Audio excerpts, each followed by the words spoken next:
Big blow to State Bank of India. Supreme Court junks SBI plea to defer rolling out electoral bonds data. SBI directed to disclose data to the Election Commission by 5 p.m. tomorrow.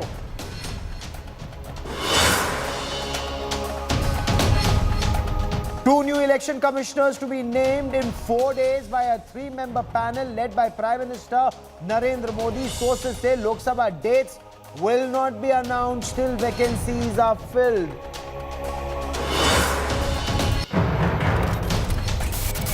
BJP Congress top brass in a huddle for 2024 polls. BJP keeps focus on Karnataka, Gujarat, Bihar and Uttar Pradesh. Sources say many sitting Karnataka MPs may be dropped.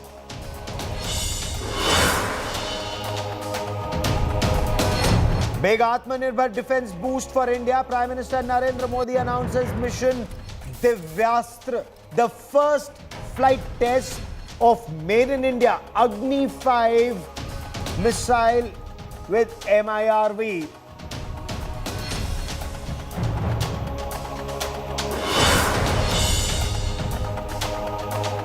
So 4 years after the Citizenship Amendment Act was passed in Parliament, the government today issued notification for rules for its implementation. The law will enable persecuted religious minorities in 3 countries, Pakistan, Afghanistan and Bangladesh, to get citizenship in India. The opposition is already up in arms. Mamata Banerjee, Chief Minister of Bengal, says she will not allow the implementation of the CAA in Bengal. In Tamil Nadu, MK Stalin too has said that this law is against communal harmony. The government has repeatedly clarified that the CAA does not take away citizenship of any Indian citizen. But have battle lines already been drawn ahead of 2024 Lok Sabha elections? Our political bureau with our top story.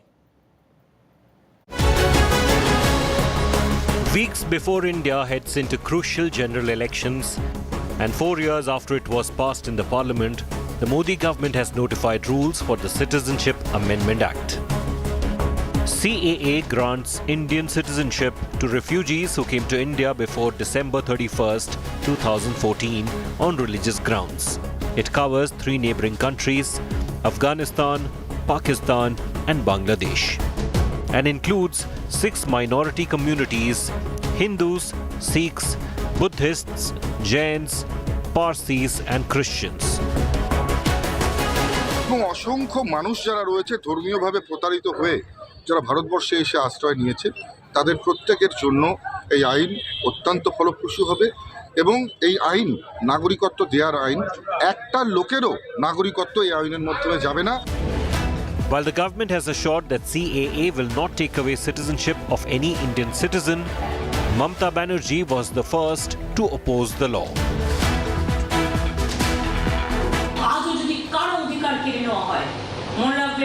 Trinamool Congress একমাত্র রাজনৈতিক দল সর্বপ্রথম সে আওয়াজ তুলবে আন্দোলন তুলবে। Other opposition parties are also questioning the timing of CAA implementation. The way they are trying to bring it today is to make the election polarized. Mr. Modi is losing. He is going to be below 220. Therefore, he is trying to polarize it. The last weapon is CAA rules and to divert from the real issue of electoral bonds. तो अब ये सब करके हिंदू मुसलमान करेंगे, भारत पाकिस्तान करेंगे, भारत बांग्लादेश करेंगे। ये खेल आखिरी खेल उनका चल रहा है, चलने दो, लागू होने दो। ये खेल करते रहते हैं लोग। अभी जब तक चुनाव है तब तक ये CAA खेलेंगे, खेलने दो। The Ministry of Home Affairs has created a web portal for CAA and all application will have to be submitted online. Bureau Report, India Today. So this time the government is leaving nothing to chance. Facts are being put out in public domain. The government has clarified CAA does not take away citizenship of any Indian citizen, irrespective of what their religion might be. The ruling party is also claiming this. The government insists that this law, CAA, the notification of the law only enables persecuted minorities in a specific region which is Pakistan, Afghanistan and Bangladesh, to get citizenship in India. Rules are also being put online. BJP says this is not anti-Muslim, but tension remains high. Information just coming in and we'll show you those images. Police forces have been deployed in numbers in sensitive areas to ensure that peace is maintained, and the kind of violence that was seen last time, there are no riots, no violence and no fear-mongering. But there is already some fear-mongering. Joining me on India First is Saira Shah Halim. Now, we've kept a non-political panel of analysts to get you all sides of the story. Saira Shah Halim, Syed Asad Abbas and Shubhrashtra join me on the show. And Saira Shah Halim, I want to begin by asking you, ma'am. Mamata Banerjee has in the past used words like CAA implementation over my dead body. Today, she said she will not allow it in Bengal. Why this opposition if persecuted religious minorities in Bangladesh, Pakistan and Afghanistan get Indian citizenship, ma'am? Say good evening, Gaurav. First, let's be very clear. It's all about the electoral bonds, and the rest is just distraction. Right now, the BJP government is panicking that the Supreme Court verdict in the morning is going to serve notice to the SBI to provide data on the buyers and sellers. So that's a separate story. That's a separate story. This is a separate bonds. story. You know, electoral bonds, we've just had a debate, we've just had a discussion on electoral bonds just half an hour earlier. This is about CAA. My question to you is very specific. If Hindus, a religious minority in Pakistan, Hindus are a religious minority in Bangladesh, they're a religious minority in Afghanistan. If Hindus or Sikhs or Buddhists or Jains, if they get citizenship in India, why this opposition?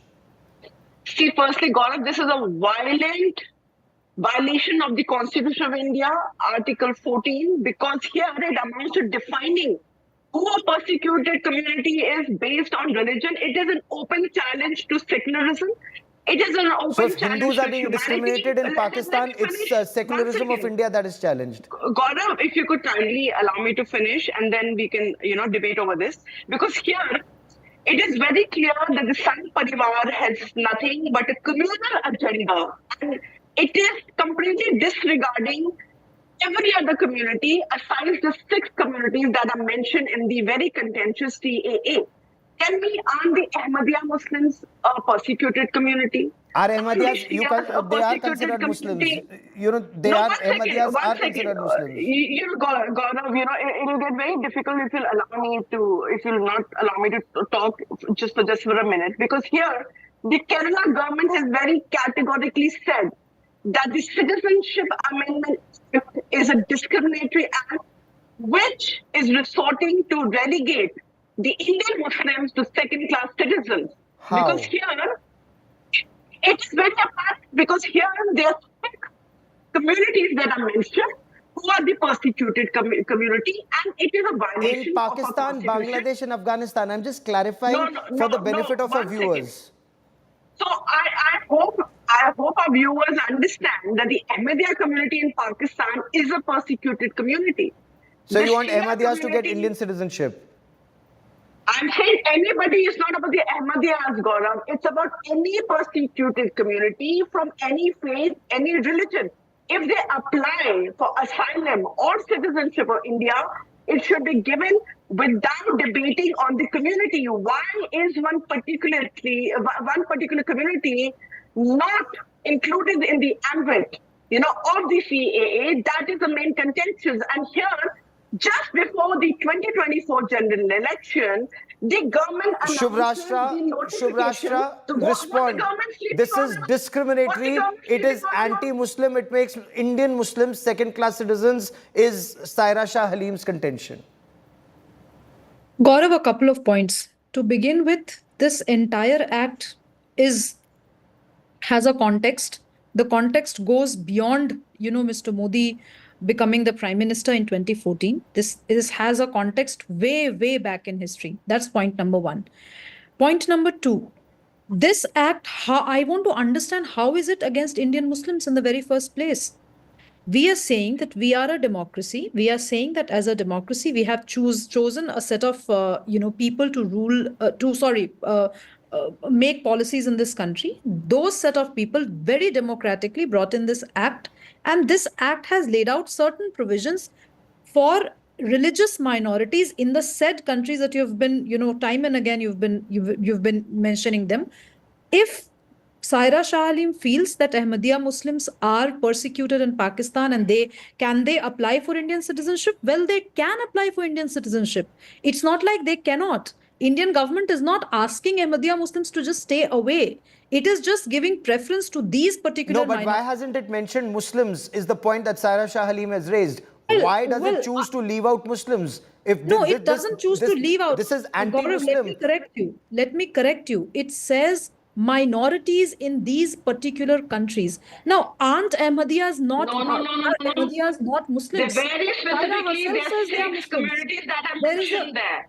Saira, Only I'm one not yet community, done. that I has did not been very intervene when clear. you were speaking, madam. I did not intervene when you were speaking. Extend the same courtesy. You yourself use the word Ahmadiyya and Muslims together, which clearly means they are from the Muslim I said community. Ahmadiyya Pakistan is a Muslims. Muslim nation. Hold on, madam. Bangladesh is a Muslim country. Afghanistan is a Muslim country. So they cannot be called minorities in the religious sense of the term. Yes, community-wise, certain hardliners, fundus, fundamentalists in Pakistan may not consider Ahmadiyyas and Muslims, but that is a Pakistani problem. However, on human right grounds, if an Ahmadiyya Muslim says they want to accept Indian citizenship, if they apply for Indian citizenship, I don't think, Gaurav, the Act anywhere says that the existing process of people becoming citizens of India has been done away with. Let me bring in Syed Asad Abbas. Let me bring in Syed Asad Abbas because, Shubhrashtra raises that question and she wants to understand how does this law discriminate against Indian Muslims if it seeks to give citizenship to persecuted minorities in Pakistan, Bangladesh and Afghanistan. Gaurav Saab, I have always been forthright in the debates, especially today on the CAA front. Let me make this very clear. I've always believed if there is great power, there is responsibility and accountability. And to me, as a young Indian Muslim, I think I need to be responsible in the next statement that I make. Let me make it very clear to you, Sahab. The CAA now, it does not concern any citizen of India, be it Muslim, Hindus or anybody. It does not snatch away anybody's citizenship. What does the CAA speak of? It's provisions made for Afghanistan, Pakistan, Bangladesh, and the religious minorities there. But I tell you, sir, I have my bone of contention and my reservation here. The CAA principally challenges the Constitution's enriched act of the principal secularism.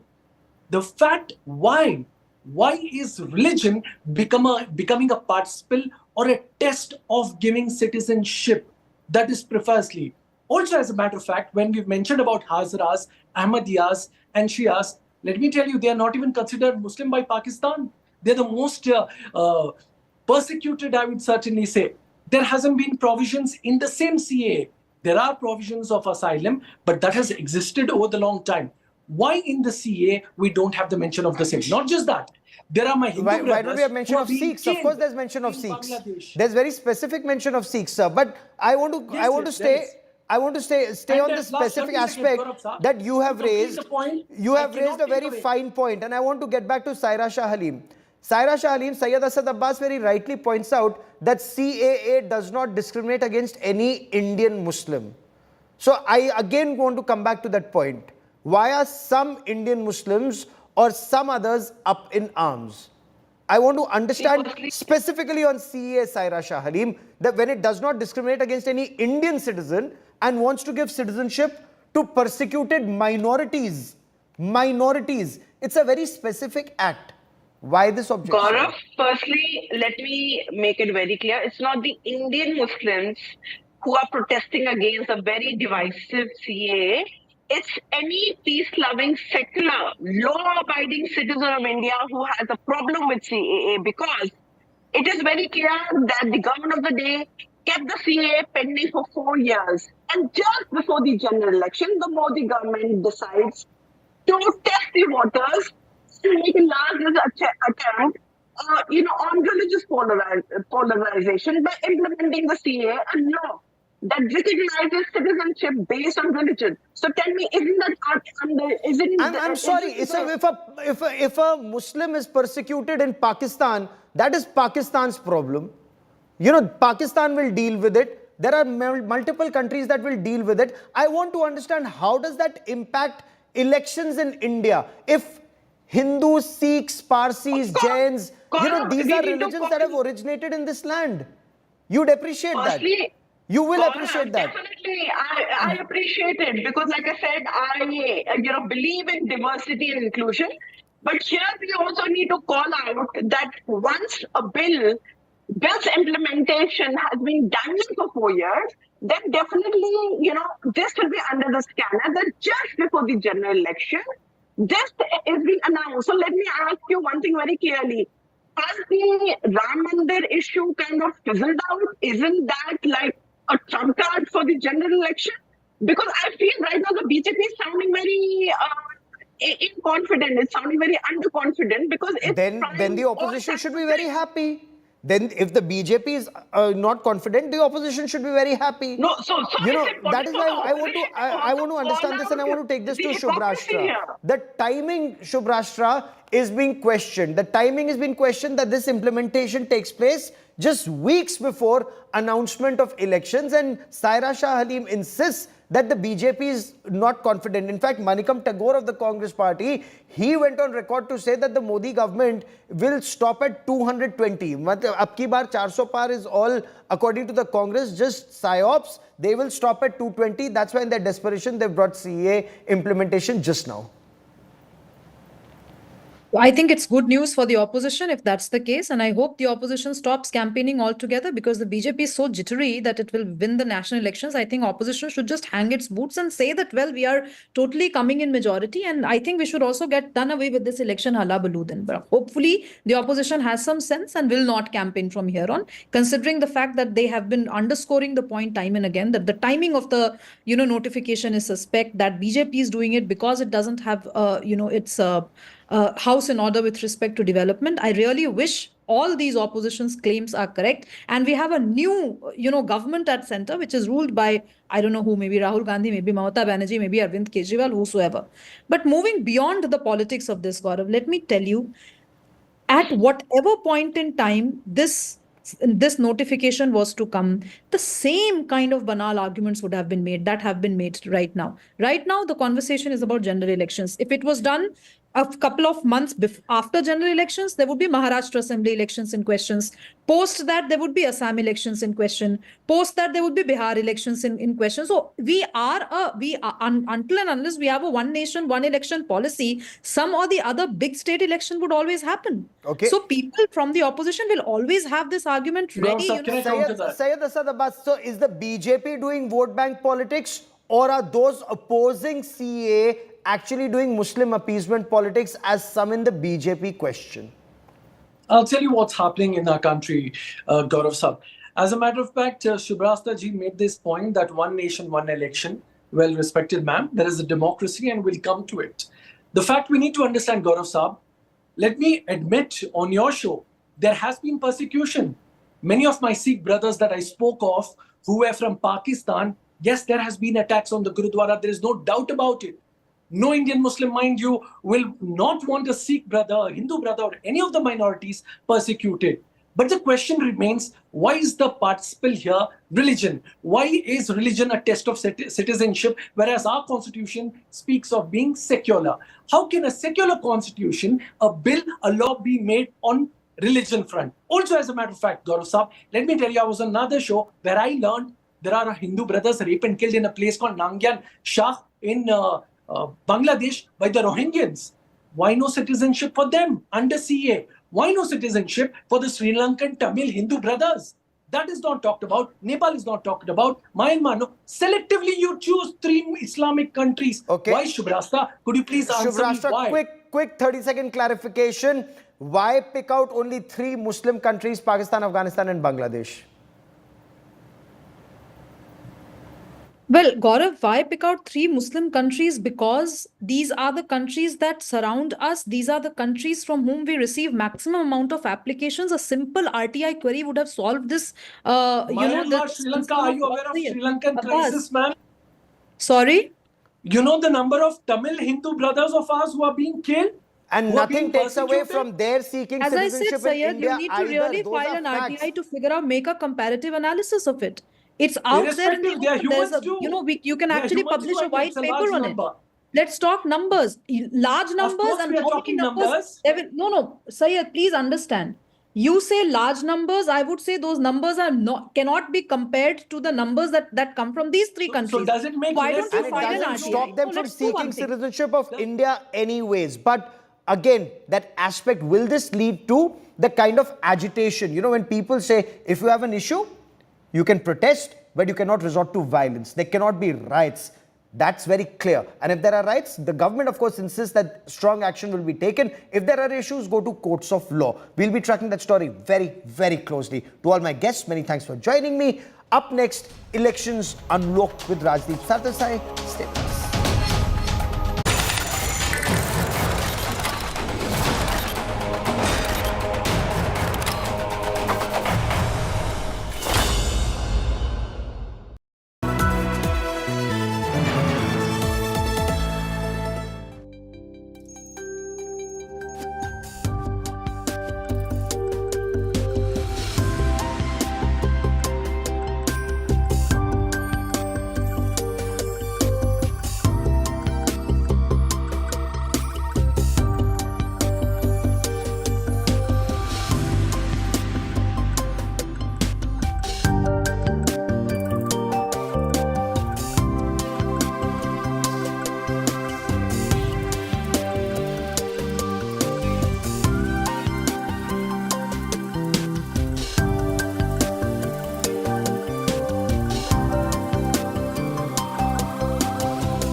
मुझे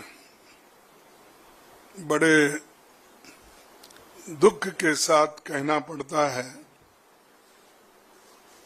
कि इस देश में अभी संविधान को संपूर्णता BJP के ओर से स्वीकार किया नहीं गया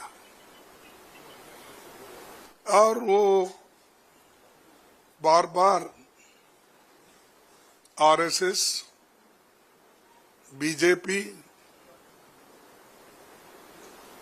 एक तरफ, प्रधानमंत्री भी एक तरफ ये बात करते हैं कि संविधान कभी नहीं बदलेगा, दूसरी तरफ वो ये कहते हैं, उनके लोगों से कहलाते हैं कि संविधान बदलने के लिए 2/3 मेजॉरिटी होना चाहिए, इसीलिए आप 2/3 मेजॉरिटी दो, हम संविधान बदलेंगे। ये कोई मामूली आदमी नहीं बोला, क्योंकि वो लोग हमेशा सोशल जस्टिस के खिलाफ है और संविधान में जो सेक्युलरिज्म शब्द आया है उसके खिलाफ है और खास करके बीजेपी और आरएसएस प्रमुख नेता जो हमारे क्या नाम मोहन भागवत जी ये तो रिजर्वेशन के खिलाफ है। वो हमेशा यही बात करते हैं, कभी मेरिट की बात करते हैं, कभी संविधान बदलने की बात करते हैं, कभी रिजर्वेशन निकालने की बात करते हैं। ये आंध्र प्रदेश जनता के लिए और आंध्र प्रदेश के लिए बहुत बड़ी खुशखबरी है कि आज एनडीए और चंद्रबाबू नायडू साहब की टीडीपी पार्टी का अलायंस फाइनल हो गया। आंध्र प्रदेश की जनता को हर क्षेत्र में हम जो अधिक से अधिक सुविधाएं, अधिक से अधिक उन्नति के अवसर ढूंढेंगे। हर तरह के माफिया से परेशान, त्रस्त करके जनता को परेशान किया है, उससे मुक्ति का टाइम आ गया है और आगे आने वाली सरकार निसंदेह मैं 100% गारंटी के साथ बोल सकता हूं कि तेलुगु देशम पार्टी की सरकार एनडीए के साथ बनेगी. Telugudesam and Janasena of course is already there in NDA, and Telugudesam also, it is a part of NDA from today. See, we are expecting notification in a week, so election fever has already started. So election meetings will start, and we expect Honorable Prime Minister at least 4 or 5 visits to 4 or 5 meetings. It may not be 4 or 5 visits, 4 or 5 meetings in our state, and this alliance is going to have a terrific, tremendous victory. The BJP is anti-Bengal, it is anti-Bengali, it is a party of Bohiragatos or outsiders, it is a party of Jomidars. Funds to Bengal have been stopped, trains in Bengal have been stopped when we went to protest in New Delhi, trains have been stopped for our Janagorjon rally in Kolkata on March 10th. Central forces are only sent to Bengal, not to Gujarat, not to Uttar Pradesh. Now, on the eve of elections, an election commissioner, Arun Goel, has actually resigned. What message does this send about the world's largest democracy? Listen to this, BJP. Trinamool Congress will not allow you to come into Bengal and loot our votes. Trinamool Congress will not allow you to suppress and oppress Bengal. Trinamool Congress will not allow you to damage the interests of the people of Bengal. Not now, not ever. उम्र को मैं ये गिनता हूँ, it's just a number.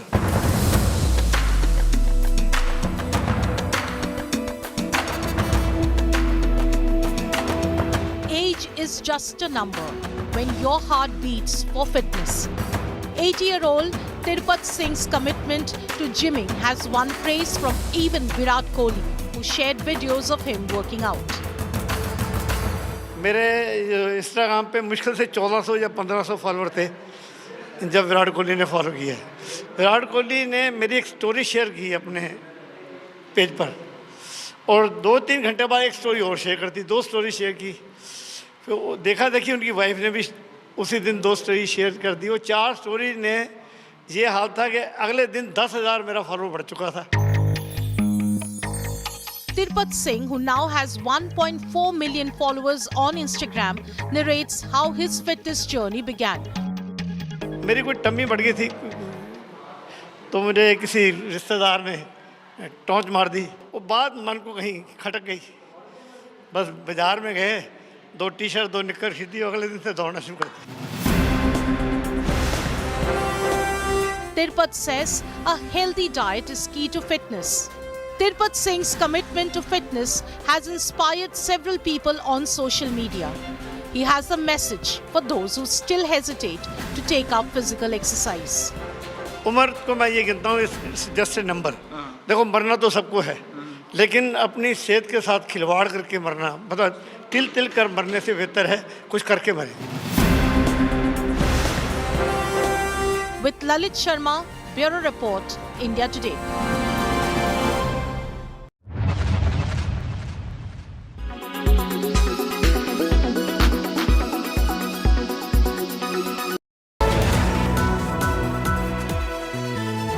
Co-presented by आपका Joy Bharat का Joy e-bike.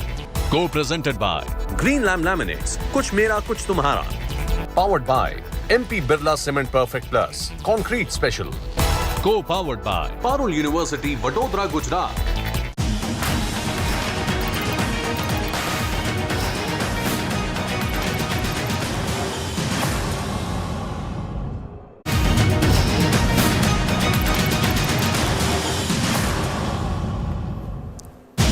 Hello and welcome to another edition of Elections Unlocked, your primetime show where we bring you all that's happening in the election battleground of 2024. Our top story is coming from the Modi government's decision to implement the Citizenship Amendment Act finally. Remember, it was in 2019 December that both houses of parliament had passed the CAA, a move that resulted in protests with many opposition leaders accusing the government of passing a discriminatory anti-Muslim legislation. Well, the legislation is back It was a part of the BJP's 2019 manifesto, and now on the eve of elections, the BJP has announced it. But what will be the implications, especially in the east and the northeast of the country? That's the question that's going to be asked and answered here on Elections Unlocked. Take a look at our top story tonight. Weeks before India heads into crucial general elections, and 4 years after it was passed in the parliament, the Modi government has notified rules for the Citizenship Amendment Act. CAA grants Indian citizenship to refugees who came to India before December 31st, 2014 on religious grounds. It covers 3 neighboring countries, Afghanistan, Pakistan and Bangladesh, and includes 6 minority communities: Hindus, Sikhs, Buddhists, Jains, Parsis and Christians. অসংখ্য মানুষ যারা রয়েছে ধর্মীয়ভাবে প্রতারিত হয়ে যারা ভারতবর্ষে এসে আশ্রয় নিয়েছে, তাদের প্রত্যেকের জন্য এই আইন অত্যন্ত ফলপ্রসূ হবে এবং এই আইন নাগরিকত্ব দেওয়ার আইন। একটা লোকেরও নাগরিকত্ব এই আইনের মাধ্যমে যাবে না। While the government has assured that CAA will not take away citizenship of any Indian citizen, Mamata Banerjee was the first to oppose the law. আজও যদি কারো অধিকার কেড়ে নেওয়া হয়, মনে রাখবেন তৃণমূল কংগ্রেস একমাত্র রাজনৈতিক দল সর্বপ্রথম সে আওয়াজ তুলবে, আলোড়ন তুলবে। Other opposition parties are also questioning the timing of CAA implementation. The way they are trying to bring it today is to make the election polarized. Mr. Modi is losing. He is going to be below 220. Therefore, he is trying to polarize it. The last weapon is CAA rules and to divert from the real issue of electoral bonds. तो अब ये सब करके हिंदू मुसलमान करेंगे, भारत पाकिस्तान करेंगे, भारत बांग्लादेश करेंगे। ये खेल, आखिरी खेल उनका चल रहा है। चलने दो, लागू होने दो। ये खेल करते रहते हैं लोग। अभी जब तक चुनाव है तब तक ये CAA खेलने दो।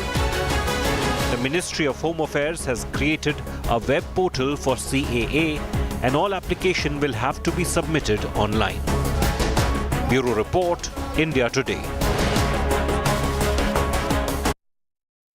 So what impact will the CAA announcement have on elections 2024? Joining me now, Kaushik Deka, my colleague and the editor of India Today Northeast, senior journalist and academic Kishaloy Bhattacharjee also joins us, and our man in Kolkata, Indrajit Kundu, is also with us. So all bases covered. Thank you all very much for joining me. First to you, Kaushik. What's your sense? Bringing a CAA just days before elections are announced, is this an attempt being made by the BJP to once again shift the narrative around an issue like CAA, which may resonate in an Assam or a Bengal, especially in Bengal? Absolutely. I think more than Bengal and Assam, I think their target groups are across the country. One word you use... What do you mean by across the country? Why? I'll come to that. One word you used is